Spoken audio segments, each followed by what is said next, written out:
If tonight we can contribute something constructive to the explanation of these phenomena, it might be able to assure these people who have nothing to be alarmed about. Seemingly since the dawn of humanity, unidentified flying objects have been observed in the skies above us. Whether it be ancient depictions of celestial beings coming down from the heavens, or modern-day accounts of alien abduction, the fascination of what life exists outside of our own has captivated many imaginations over generations.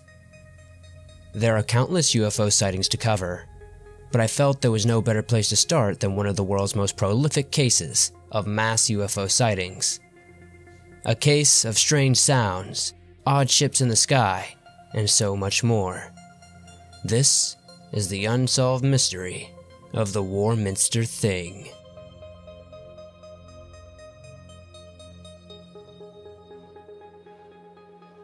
As early as the 1930s, a small town in the southwest of England known as Warminster had begun to experience some truly odd happenings.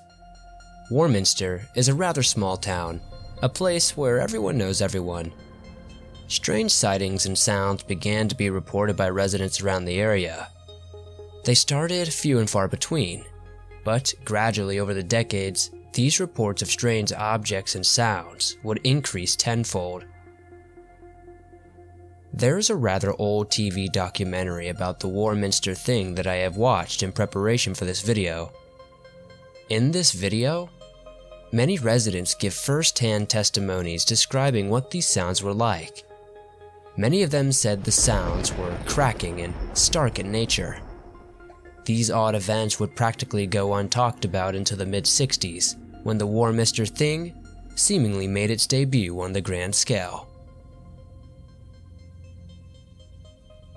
In 1965, esteemed local journalist Arthur Shuttlewood would write his first piece about the odd events in the Warminster Journal. He titled this small piece, "Bell Hill Mystery: Weird Noises on Christmas Morning." The funny thing about this article is that it was basically hidden in the middle of the page.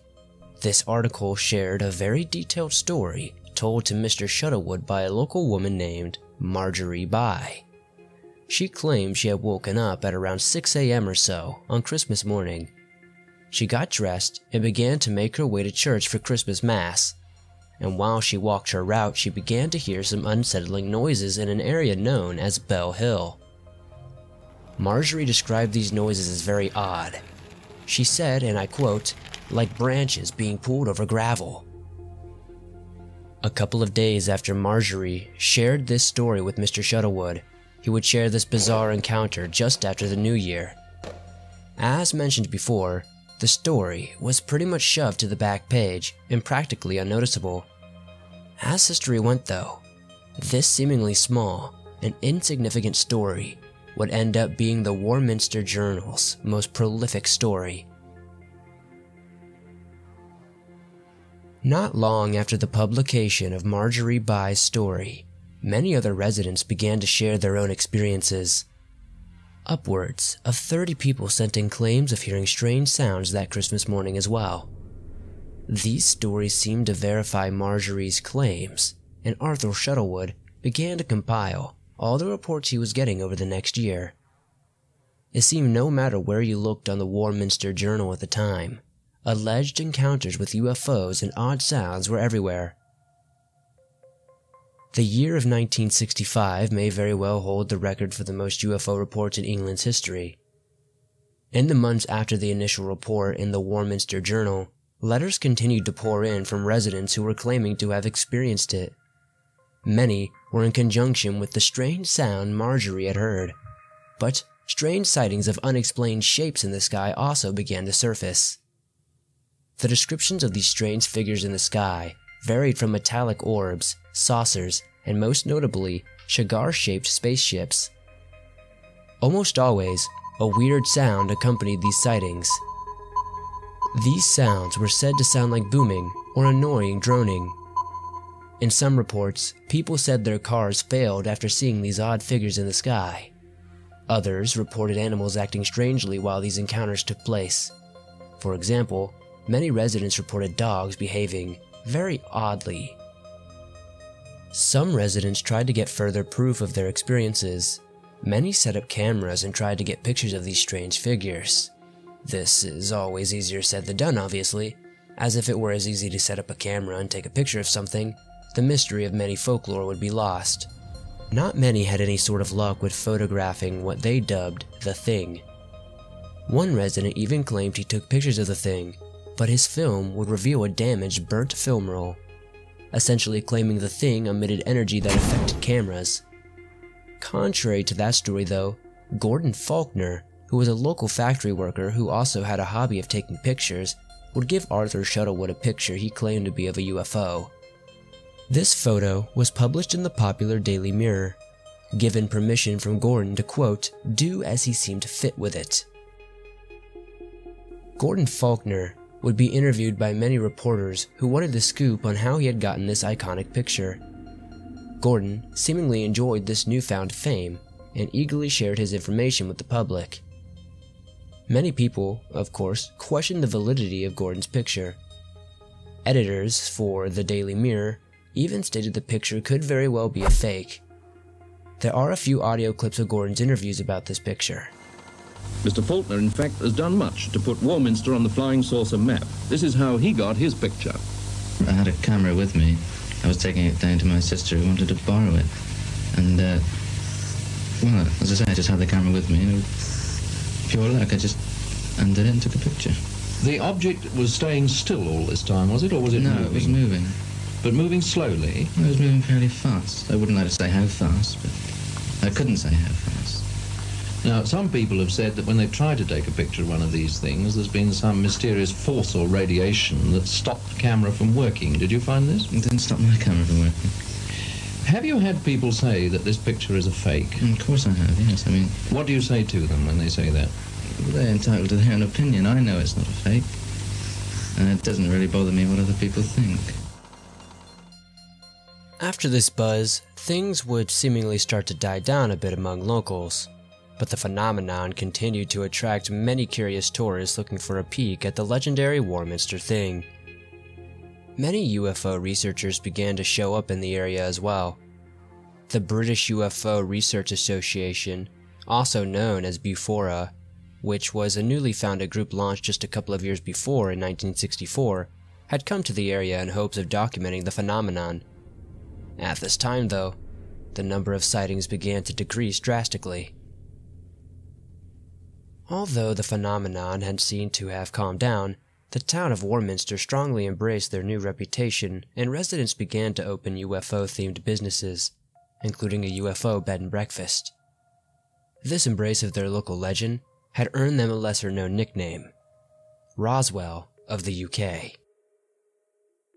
Sometime in October 1967, well over 2 years after the Warminster Thing phenomenon had peaked, 2 local police officers claimed to have seen an aircraft over the town of Devon. Devon is a short drive from Warminster, roughly around 2 hours or so away, even less depending on the route you take. The officers shared their experience with reporters, and they sounded pretty convinced that what they had seen was a UFO. Here's an audio clip of that interview. Well, the object was likened unto a cross. Constable Willie just said, here we go then, and we drove off after it, if you know what I mean. We were travelling very fast. No sound that I heard at all. There was no outside noise apart from the noise of the car itself. And the acceleration away from us was terrific. So really, we didn't get under it to hear any sound. It was definitely there. It was definitely either manned by some sort of being or remotely controlled. It was definitely being controlled to view our car. After this, the town of Warminster would quiet down once again, with the occasional sighting here or there. Warminster would skyrocket to the world stage one more time though, in the mid-1970s. Crop circles seemingly began to appear in the region out of nowhere. At first, many would tie this to the strange phenomenon of the Thing from 1965. Others also tried to tie in the Stonehenge, which was close to the area. However, many people obviously claim these crop circles were nothing more than a publicity stunt by the residents desperate for one last sliver of attention and fortune from the thing. However, after these crop circles, there seemingly has not been any mass sightings of the Warminster Thing. With most of the witnesses now being deceased, including Arthur Shuttlewood, the man who introduced the world to the thing all those years ago. Arthur passed away in 1996. He wrote many books about his time and experiences which can still be read. Arthur Shuttlewood would like to claim himself as a skeptic, but said he remained a believer until the very end. Several years after the initial sightings, Arthur Shuttlewood was interviewed and shared these thoughts that you will hear in this audio clip. It really puts a lot of things into perspective for me. Well, it certainly changed the life of one man, the local newspaper reporter Arthur Shuttlewood. Without reservation, he believed that someone or something was trying to make contact. A lot of people, when I've recapped on their stories, they've had that same sensation that they feel better, perhaps not physically, but mentally and spiritually particularly. They want to achieve something for the benefit of mankind. I don't think I ever have, but you do get that feeling that's inculcated in you by this experience, I think. Would it be going too far to say that you feel you've had something like a religious experience? Yes, I don't think that would be exaggerating. You do. You seem to have a new outlook, a new mental outlook on life, and you want to help people. This is most peculiar, perhaps, and it's almost incredible to you, no doubt. But I felt that sensation. I wanted to see it again, and I wanted to convince whoever was on board that we weren't antagonistic and we wanted to warmly welcome them if they cared to land. And, of course, they have landed. They have landed now. 2015 marked the 50-year anniversary of the Warminster Thing legend. Despite half a century passing by, many UFO researchers and fans flocked to the event to show their support. Later that same year, an unknown artist painted a large mural on a concrete wall in Warminster, memorializing the event that caused so much hysteria so many years ago. Warminster, England, remains a rather small area with a long, mysterious history around it. Even until this day, local residents are uploading videos, pictures, and audio of strange lights and sounds they are experiencing in the area. Just a few years back, in June of 2017, a video was recorded by a resident that lives around Clay Hill, where several of the original encounters were reported. This video shows an odd light in the sky, seemingly repeating a circular route. At the end of the day, Warminster continues to baffle millions around the world with its seemingly never-ending source of UFO and unexplained activity. Whether you believe in UFOs or not, this case certainly holds weight in the greater investigation of UFOs and extraterrestrial life. Thanks for watching this documentary detailing the strange and unsolved events of the Warminster Thing. What do you think happened here? Is Warminster truly a hub for the paranormal, or is there some sort of natural explanation for this phenomenon? Either way, there are some truly weird things happening in the area. If you enjoyed this video, please hit that like button, as it helps me out a ton. If you're new to the swamp, why not join us and hit that subscribe button? Turn on notifications to never miss a new video. I upload new videos almost every single day on all things natural and supernatural.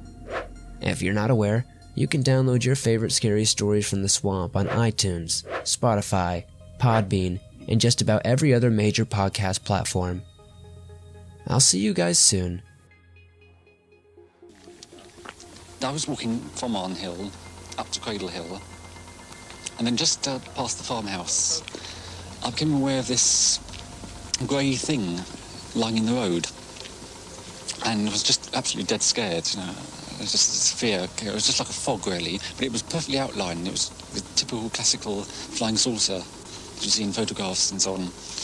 And it just lay there right across the road. and I just went absolutely hot.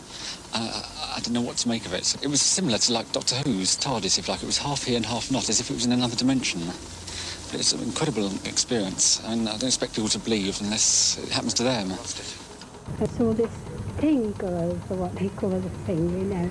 And it was exactly like a railway carriage, you know, lit up. And it started up overhead there, and I saw it and watched it right out of sight, right over the hills. But I looked in that direction, there was a silver plane and a pink one, like between a pink and a red cerise colour then. Right side by side. And they were in that direction, and there was no cloud, but I don't know where it went to. I heard this noise, it was a hell of a noise it was. And came down, you know, it was a bit misty, foggy. And well, it was like as if a tin can was floating nuts and bolts, you know, and somebody was rattling it. What I did see was a green shimmering light for about a quarter of an hour. Well, it's hard to explain. It's like a bright light with a red light in the middle. Like cigar shape,